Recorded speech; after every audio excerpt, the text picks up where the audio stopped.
پھونک تو بہت لوگ مارتے ہیں، لیکن وہ پھونک جس کو خدا چاہے اس میں اثر ہوتا ہے. یہ پتہ چل گیا ہے کہ دم درود اور کسی چیز کو جائز کلمات سے دم کرنا اور پھونک مارنا انبیاء کی سنت ہے.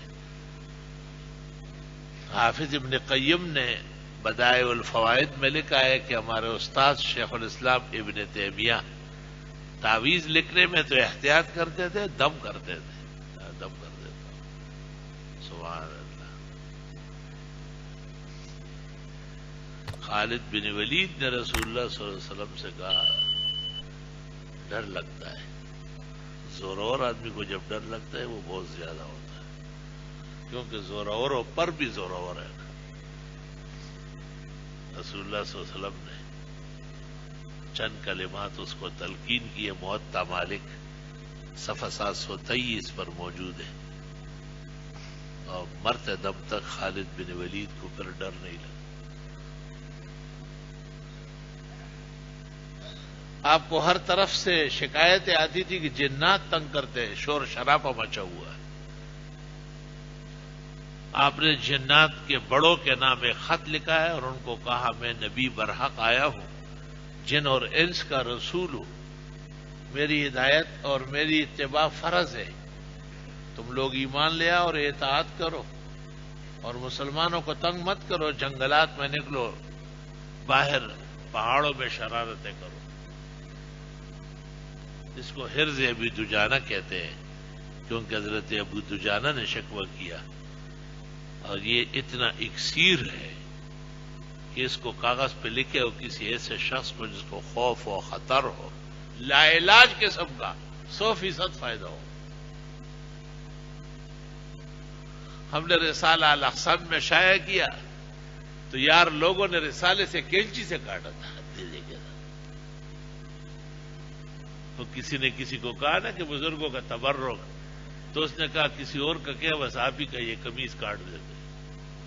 یہ وہ قوم ہے اور یہ بے غیرت نسل ہے اور یہ بے حیا اور بے شرم ہے کہ رسالے کا پورا صفحہ کاٹ دیا، بجائے اس کے کہ اس سے لکھے اور اس کو سامنے رکھ کے حروف بلائے، کسی بزرگ سے کہے، طالب علم سے کہے، عربی لکھنے والے سے درخواست کرے کہ صاف کاغذ پر یہ، اس میں کیا 10 منٹ بھی نہیں لگے.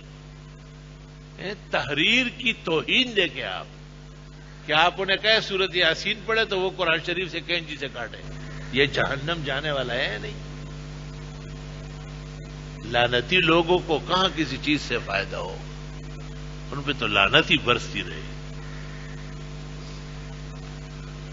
میں نے جو دیکھا بہت طبیعت خراب ہو گئی. میں نے کہا واقعی لوگوں کے ساتھ گزارا کرنا مشکل کام ہے. اور وہ مشہور حدیث جو میں سناتا ہوں یہاں بخاری شریف مناقب اصحاب میں ہے، اللہم صلی وسلم علی النبی، خدایا ہمارے رسول پر بے شمار درود و سلام، کروڑوں ارب و کرب و درود و سلام و حضرت محمد مصطفیٰ احمد مجتبی امین اللہ علی وحی السما، شافع الشفعاء یوم الجزا، وقائد الخیر والہدایت کلہ فی الدنیا والعقبیٰ. حضرت کیسے زخم اٹھاتے تھے، کیسے غمگین ہوتے تھے. آپ کو اندازہ ہے آپ کو کتنا غم تھا.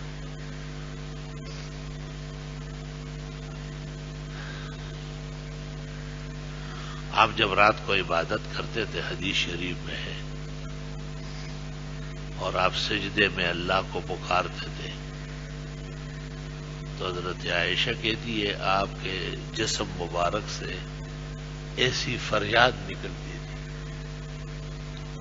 جیسے ہانڈیا میں گوشت پک رہا ہو اور گوشت جل رہا ہو، جیسے آپ کے اندر کوئی چیز جلس رہی ہو.